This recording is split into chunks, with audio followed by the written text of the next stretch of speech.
नाज़रीन, हमें ज्वाइन किया है डॉक्टर इकरामुल हक, मईशत पर गहरी निगाह रखते हैं और बहुत से मामला सियासत और पॉलिटिकल इकानमी पे भी बड़ी गहरी नज़र है। डॉक्टर साहब, thank you very much for your time. Doctor साहब, एक बड़ी यानी हट के बात हुई है, या शायद पहले, अगर इससे पहले हुई है तो मेरे इल्म में नहीं है, कि आईएमएफ ने एक जो करप्शन और गवर्नेंस के हवाले से एक बड़ी डैमनिंग रिपोर्ट दी है, और आज फिर उन्होंने दोबारा से मैं देख रहा था कि वो उन्होंने इंसिस्ट किया है और कुछ उन्होंने अहदे भी बताए हैं कि जनाब ये क्रिएट किए जाएं ताकि ट्रांसपेरेंसी हो, और साथ ही वो कहते हैं ट्रिलियंस ऑफ रुपीज़, यानी हम ट्रिलियन का तर्जमा खरबों में नहीं करते, बल्कि 10 क्या कहते हैं 1000 अरब का 1 ट्रिलियन होता है, तो कहते हैं कि ये करप्शन है। My question to you is very precise. Doctor साहब, आईएमएफ को तो कभी इस तरह की कोई परेशानी नहीं रही, ये आलमी इदारे तो आम तौर पर उन्हें एक कंप्रोमाइज्ड एलीट ही दरकार होती है, ये आखिर हमसे चाह क्या रहे हैं, and why they are insisting on it, और इतना वो भी वेहेमेंटली। डॉक्टर साहब जी बहुत शुक्रिया कायद साहब। देखिए, ये बिल्कुल आपने दुरुस्त फरमाया कि ये तकरीबन 2 साल पहले आईएमएफ ने ये एक नया रोल इख्तियार किया है कि कुछ ममालिक में, कुछ अफ्रीका के ममालिक हैं, कुछ हमारे करीब के 1-2 मुल्क हैं जो कि हर वक्त आईएमएफ से कर्जा लेते रहते हैं। तो ये ह्यूमन जो वॉच थी उसने बहुत ज़्यादा इनको क्रिटिसाइज़ किया कि एक तो आप वहाँ जो है इस तरह की हार्श कंडीशंस लगाते हैं, एलीट को बर्दाश्त करते हैं, करप्शन होती है, तो ये तो एक फंडामेंटल ह्यूमन राइट्स के मसाइल हैं। तो उनकी जो 2-3 रिपोर्ट्स आई उसमें आईएमएफ को बहुत ज़्यादा क्रिटिसाइज़ किया गया। अब अगर इस रिपोर्ट को आप देखें तो वो शुरू में फरमा रहे हैं कि ये पाकिस्तान की इंसिस्टेंस पे, यानी उनके रिस्पॉन्स में, और इसका खर्चा सारा जापान ने दिया है, यानी वो ये हम पर ही डाल रहे हैं कि उन्होंने ये कहा कि आप ज़रा, हमसे तो ये काम नहीं होता, तो आप हमें बताएं कि हमारी गवर्नेंस और करप्शन के मामला क्या है। अब ये हो सकता है कि पाकिस्तान में लोग 40-50 साल से इस पर लिख रहे हों, किताबें लिखी गई हों, क्वान्टिफिकेशन की भी की गई हो, और सडनली हम वो चीज़ें आईएमएफ की तरफ से पढ़ें। मगर होगा यही कि जब आईएमएफ के लोग कहेंगे तो फिर हमारे लोग भी उसको बड़ी संजीदगी से लेंगे और कहेंगे हाँ हाँ यार ये तो वाकई ठीक है। जब लोकल लोग और लोकल जो लिखने वाले वो लिखते हैं तो वो बिल्कुल ही उसका नज़रअंदाज करते हैं कि इस पर हमारा कोई असर नहीं है। तो ये बिल्कुल सबके लिए चंबे की बात होनी चाहिए कि आफ्टर ऑल आईएमएफ तो एक लैंडर ऑफ लास्ट रिजॉर्ट है, मगर अब दुनिया में इनके ऊपर बहुत प्रेशर आ रहा है कि आप ही की हरकतों की वजह से तो वहाँ पे ये आम आवाम पे जुल्म होता है और अशराफिया जो है वो अपने आप को तो रिफॉर्म नहीं करती है। तो अब वो इशारा कर रहे हैं इस तरफ कि भाई आपको भी अपनी रिफॉर्म्स करनी पड़ेंगी। अच्छा डॉक्टर साहब, ये फरमाइएगा कि क्या एक बात हो रही थी, हमारे साथ एक और मौजूद मेहमान थे कुछ दिन पहले, वो कह रहे थे कि भाई अगर हम ये शराइत पूरी नहीं करते तो हमारी ट्रैंच या अगली किस्त रुक भी सकती है। और दूसरी बात ये कि आप तो अंदर ब्यूरोक्रेसी में भी रहे हैं और बाहर और अंदर से आपने मामलात को खूब करीब से देखा है, ये जो इनकी हरकतें हैं, जो इनके करतूत है, माफ़ी चाहता हूँ, pardon my French, will they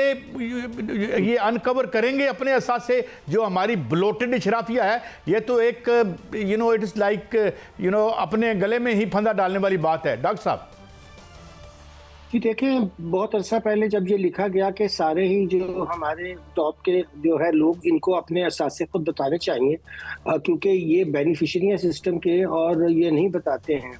आपने देखा होगा कि इसके ऊपर कम और बेश ना सिर्फ हमने कोई 71 मज़ामीन लिखे 1 साल में, बल्कि एक किताब भी लिखी, और हमें उन्होंने कहा कि जी यकीनी तौर पर ये तो ऐसा होना चाहिए। एक दफ़ा वो हमसे मिलने भी आए, हमने कहा पब्लिक में मीटिंग होनी चाहिए। अब ये जो इस तरह के लोग होते हैं वो अल्टीमेटली खुद अपनी मौत ही मरते हैं, क्योंकि उन्हें पता होता है कि अगर हम ये हरकतें छोड़ देंगे तो फिर तो हमारा इस सिस्टम में कोई वाली वारिस ही नहीं है। मगर होता यही है कि शराफिया को भी तो एक दिन अपनी मौत खुद ही मरना है। अगर लोग रेजिस्टेंस नहीं करेंगे तो ये बाहर के लोग जो है वो तो ज़रूर आकर इनके कान खींचेंगे। और ये अच्छा हुआ कि उन्होंने इनके बारे में बताया है कि आप तो ट्रिलियंस ऑफ रुपीज़ जो है वो खुद बुद करते हैं, और ये ही वजह है कि आपका कोई सिस्टम। देखिए, इससे ज़रा पहले आपको याद होगा वर्ल्ड बैंक ने भी एक रिपोर्ट निकाली कि पाकिस्तान का जो इकनॉमिक इस वक्त ढांचा है वो पाकिस्तान के मसाइल हल ही नहीं कर सकता है। तो भाई आप 20-25 साल से जो हमें डिफरेंट प्रिस्क्रिप्शन दे रहे थे तो आपने मान लिया कि वो इसलिए कामयाब नहीं हुई, अगर दुरुस्त की थी कि वो शराफिया ने इम्प्लीमेंट ही नहीं की हैं। तो अब ये बिल्कुल हम तो और आप बहुत अरसे से कहते रहे हैं कि ये सिस्टम जो इस तरह के जुल्म के होते हैं, जो इस्तेसाल के होते हैं, वो अपनी मौत खुद भी हिस्ट्री में मरते हैं। ज़रूरी नहीं होता, ये सस्टेनेबल होते ही नहीं है। नहीं डॉक्टर साहब ने दुरुस्त फरमाया आपने, लेकिन इसको कुछ और कलरिंग भी लोग दे रहे हैं। हम जानते हैं इंटरनेशनली जो है कुछ बड़े इश्यूज गर्म हैं आजकल, और शायद कुछ तवक्कुआत हमसे भी हो सकती हैं, जो गज़ा का मामला है, इजराइल का मामला है। तो क्या ये उस ज़िमन में भी कोई आर्म ट्विस्टिंग हो सकती है, या it is a very far fetched interpretation? नहीं, देखिए आमतौर पर भी इस वक्त जो हमारा वर्ल्ड ऑर्डर है उसमें इंपीरियलिज्म एक बैक फुट पर है, और चाइना ने साबित कर दिया है कि उनकी जो पॉलिसीज थी जंग की, इधर उधर जो है अपने असला बेचने की, ऐसी हरकतें करने की, वो खुद भी उनके लिए बहुत मसाइल का बायस बनी है। अब वो जो रिट्रीट पे होता है जब इंपीरियलिज्म, तो जाहिर है कि वो अपने सिस्टम को तो बचाने के लिए कोशिश करता है कि जो उसके हवारी हैं उनके बारे में ये तासुर पैदा करे कि हम तो सारे ठीक है, असल में ये लोग ही ख़राब थे। आपको याद है कि यही तो लोग थे जो फाशिस्ट गवर्नमेंट को यहाँ पे इस्तेसाल करने वाली कुव्वतें थी, जो यहाँ गैर जमहूरी कुव्वतें थी, उनको सपोर्ट करते थे। अब आहिस्ता आहिस्ता उनको ऊपर जो क्रिटिसिज्म आ रहा है वो ये है कि ये आपकी हरकतों का ही तो नतीजा है। तो मैं अर्ज़ कर रहा था कि इसके अंदर हमें कॉन्स्पिरेसी तलाश करने की बजाय इसको हिस्टोरिकल जो मटीरियलिज्म है उसके पर्सपेक्टिव में देखना चाहिए कि बाहर कैफ जो जदलियात होती हैं वो अपना रंग तो दिखाती हैं, और ये स्ट्रगल जो है आहिस्ता आहिस्ता प्रो पीपल ही तरफ जाएगी, कभी इनका मसला हल नहीं करेगी, क्योंकि ये लोग तो सिर्फ अपने लिए सासे बनाते हैं और समझते हैं कि ये सासे सारी उम्र हमारे काम आएंगे, जो कभी किसी के काम नहीं आए। तो डॉक्टर साहब आप समझते हैं कि जिस तरह आप एक इशारा दे रहे हैं कि जो एक ज़ाहिर पीपल स्ट्रगल तो जारी रहती है, कभी एब एंड फ्लो के साथ चलती है, और जो है वो कभी कभी हैरान भी करके रख देते हैं हमारे वाक़यात, जो हमने अपने पूरे खित्ते में ऐसे वाक़यात देखे कि कोई पॉलिटिकल यानी स्ट्रगल नहीं थी और एकदम से इरप्शंस हुई, और वो भी तंग आमद बजंग आमद। तो ये आप समझते हैं कि इस रेफरेंस के साथ भी ये अच्छा है कि ये तमाम जो हकीकतें और हकायक हैं जो थोड़े थोड़े खुफ्ता रहते थे, अब खुल के आलमी इदारे भी डिस्कस कर रहे हैं, और इसका जवाब हमारी जो रियासती जो हैं जिम्मेदार उनको भी देना पड़ेगा।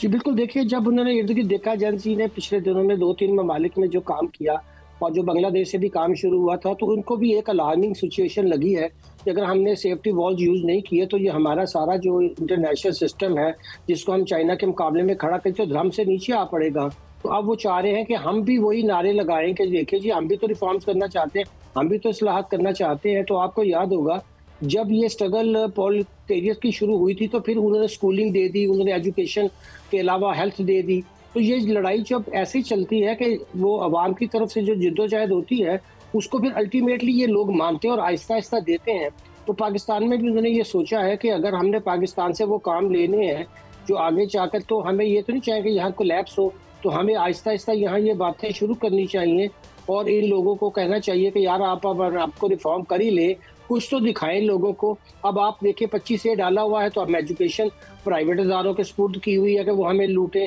हेल्थ हमने लाइफ राइट में डाली हुई है और वो भी हम लूट मार के लोगों को दी हुई है। तो देखिए ये निज़ाम ज़्यादा देर तो चलने नहीं थे, एक दिन पाकिस्तान के लोगों को भी तो ये जो बुनियादी ज़रूरियात है ये देनी पड़ेगी। तो वो कह रहे हैं यार तुमने इतना बना लिया, कम से कम ये चीज़ें तो इनको दे दो ना, कम से कम ये ना हो कि यहाँ पे भी उसी तरह के जेनजी जैसे चीज़ें पैदा हो, डिसरप्शन हो, केओस पैदा हो। तो उससे पहले बेहतर है कि तुम खुद ही इनको वार्निंग दी है कि आप इसको खुद ही ठीक कर लें तो आपके हक में मुनासिब होगा। डॉक्टर साहब आप ये कह रहे हैं कि जो आलमी जो एक फाइनेंशियल इशराफिया है या जो भी पॉलिटिकल इशराफिया है ये उनके यहाँ भी ये जागज़ी है ख्याल कि जो ये सिस्टम अब इस तरह चल नहीं सकता और it might run counter to their own interests, और ये ख्याल गहरा हुआ है उनमें, आप ये कह रहे हैं? जी बहुत ज़्यादा इसी वजह से ये 2-3 हम सोच भी नहीं सकते थे कि ऐसी रिपोर्ट जो है खुद IMF निकालना शुरू करेगा, मगर अब आपने देखा कि उनको भी ये करना पड़ा क्योंकि उनके अपने कर्जे भी डूब जाएंगे और जब केओस हो जाएगा तो फिर उन्हें यहाँ से क्या मिलेगा। तो वो चाहते हैं हम कम से कम इस लेवल पर तो रहे, थोड़ा थोड़ा हमें वो देते भी रहें और हम वापस भी करते रहें और सिस्टम भी चलता रहे। उन्हें भी पता है कि उनका ये सिस्टम इस निज़ाम के तहत जो अब बना हुआ है पाकिस्तान में नहीं चलने वाला। डॉक्टर साहब ये फरमाइएगा कि ये आप क्या समझते हैं, ये जो हमारी आज की इशराफी है सेल्फ करेक्शन की, इसमें कितनी कैपेबिलिटी है? क्योंकि कुछ लोगों का ये ख्याल है कि दे यू नो डिज़र्व कि ये तारीख़ के जो एक है जिसे आप कहते हैं कूड़ेदान ही इनकी मंजिल होनी चाहिए, because they are utterly you know unequal to the occasion, बजाय इसके कि खुद को करेक्ट कर लें। आप कैसे देखते हैं? देखिए ये इनकॉरिजिबल तो हैं, ये नाकाबिले सलाह ना होते तो आज हम यहाँ ना पहुँचते, मगर अब आप देखिएगा कि अंदर से ही इनमें से बहुत से लोग ऐसे पैदा होंगे जो ऊपर वाले लोगों को ये कहेंगे कि यार या तो आप रास्ते से हट जाएं क्योंकि आपने तो दुरुस्त होना नहीं, और उनको कोई ज़्यादा फर्क भी नहीं पड़ता क्योंकि 90% ने तो ऑलरेडी पुर्तगाल में ही सेकंड सिटीजन ले रखी है और मुल्कों का हम क्या जिक्र करें। तो ये लोग जो है ये वीड आउट हो जाएंगे हिस्ट्री में और अपनी मौत खुद ही मर जाएंगे। मगर यहाँ पे कुछ अच्छी नवीद लोगों को जरूर मिलेगी कि कम अज़ कम वो फंडामेंटल राइट्स, वो बुनियादी ज़रूरियात ज़िंदगी की जो ये सिस्टम नहीं लोगों को दे रहा था, उनको एहसास हुआ कि अगर ये नहीं मिला तो यहाँ अगर नेपाल जैसी सिचुएशन हुई, यहाँ बांग्लादेश जैसी सिचुएशन हुई या और ममालिक जैसी सिचुएशन हुई, तो ये एक एटमी मुल्क है जिसमें हमारे बहुत ज़्यादा अपने भी स्टेक्स हैं। तो यहाँ इस तरह का केओस हम बर्दाश्त नहीं कर सकते। तो डॉक्टर साहब आप, लेकिन अगर हम पॉलिटिकल सिनेरियो को देखें तो हम समझते हैं कि जो अभी इंटरनेशनल रेटिंग्स भी आ रही हैं, हमारी जो आज़ादियां हैं वो हमने आहिस्ता आहिस्ता खुद हम खो भी रहे हैं। तो डू यू सी कि फिर जब कोई ऐसा दौर आता है या ज़माना पलटता है तो फिर इन चीज़ों से कोई फ़र्क नहीं पड़ता, तारीख हमें यही बताती है? जी बिल्कुल, देखिए होगा यही कि ये मैं जैसे अर्ज कर रहा था कि करप्शन के ऊपर और इस तरह की लूट खसूट के ऊपर तो सिस्टम नहीं चल सकता जिसमें नाइंसाफ़ी भी हो। और फिर आप कम से कम आपको पता है कि जहाँ बहुत बड़ी मनारकी भी से है मिडल ईस्ट में, वहाँ कम से कम वो जस्टिस सिस्टम तो चल रहा होता है। वहाँ जब हमने तबाह किया है, एक तरफ कंट्रोल की पॉलिसी है मगर ये इशारा दिया गया है कंट्रोल की पॉलिसी वालों को कि देखिए ये नहीं चलेगा, और फिर अगर हमने ये इंस्टॉलमेंट्स रोक दी तो फिर आपका बहुत बड़ा नुकसान होगा। तो ये एक गहरा इशारा है और आप देख रहे हैं कि इसकी फंडिंग की है जापान ने, और जापान जो है वो उसने इतनी इसके लिए जितना पैसा था ना IMF ने लगाया ना पाकिस्तान ने। पाकिस्तान का रिस्पॉन्स का मतलब ये नहीं कि इन्होंने वाकई संजीदगी से कहा था, ये एक डिप्लोमेटिक बात है। जाहिर है कि IMF ने इनको फोर्स किया कि अगर आपने मजीद किस्तें लेनी है, और इन्होंने अगस्त की रिपोर्ट छुपाए रखी है, नवंबर में आके जाहिर की, वो भी तब जब उन्होंने ये कहा कि अगर आपको 1.2 बिलियन की ये चाहिए नई ट्रांश तो फिर आप इस रिपोर्ट को पब्लिश करें। ऊपर लिखा हुआ है फॉर ऑफिशियल यूज ओनली, मगर IMF का ये तकाजा था कि आपका केस एग्जीक्यूटिव बोर्ड से कभी क्लियर नहीं होगा अगर आप इस रिपोर्ट को पब्लिक नहीं करेंगे। डॉक्टर साहब, कितना डायरली हमें ज़रूरत है ट्रांश की, और खुदा न खास्ता अगर हमें वो नहीं मिलती तो फिर वो सिचुएशन क्या होगी? क्या हमारे पास कोई पैरेलल सोर्सेज हैं? चाइना है, can we fall back upon China, या ये बड़ा फंडामेंटल और बुनियादी है ये प्रोग्राम जो 25वां शायद हो चुका है IMF का?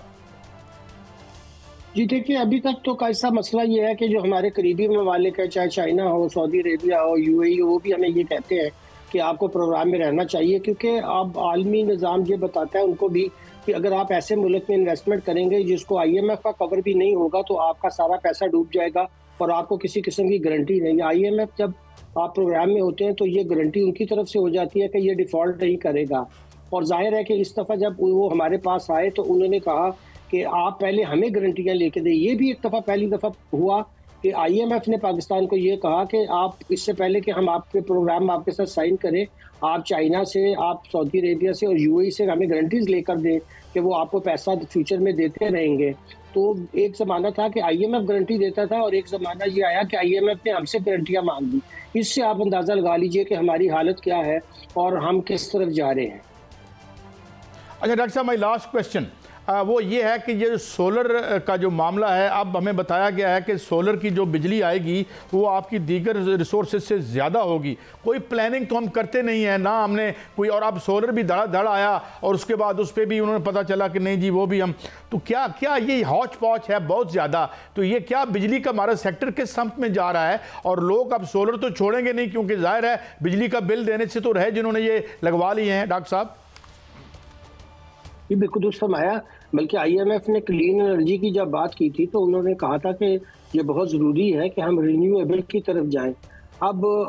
जो वर्ल्ड बैंक ने हमें IPPs के जाल में फंसा दिया, ये भी तो उन्हीं का गलत मॉडल था। अब बिजली इतनी ज़्यादा हम पैदा कर चुके हैं, डिस्ट्रीब्यूशन सिस्टम हमारा काम नहीं करता है, तो हमें कोई ना कोई फंडामेंटल जो है वो, जब तक हम इंडस्ट्रियलाइजेशन की तरफ नहीं बढ़ेंगे, बिजली की खपत सारी इंडस्ट्री में नहीं होगी, तो हम कभी भी आगे नहीं बढ़ सकेंगे। सो अब चाहिए ये इनको कि ये कम से कम इन चीज़ों से IPP से जान छुड़वाएं और बिजली की जो कीमत है उसको उसी तरह लाएं जो इस रीजन में है, और फिर इंडस्ट्रियलाइजेशन का दौर शुरू करें। अगर हमने इंडस्ट्रियलाइजेशन का दौर शुरू नहीं किया तो जो हमारे यंग लोग हैं जिनको 3 मिलियन चाहिए जॉब हर साल में, वो हम कहाँ से पैदा करेंगे? और आपने देखा 3 मिलियन का मतलब है कहा जा चुका है 30 लाख लोग, 30 लाख नौजवान जो है। इस वक्त उन्होंने कहा है कि हमारे 3 करोड़ से ऊपर यंग लोग जो हैं वो बेरोजगार हैं। ये खुद वर्ल्ड बैंक की रिपोर्ट है।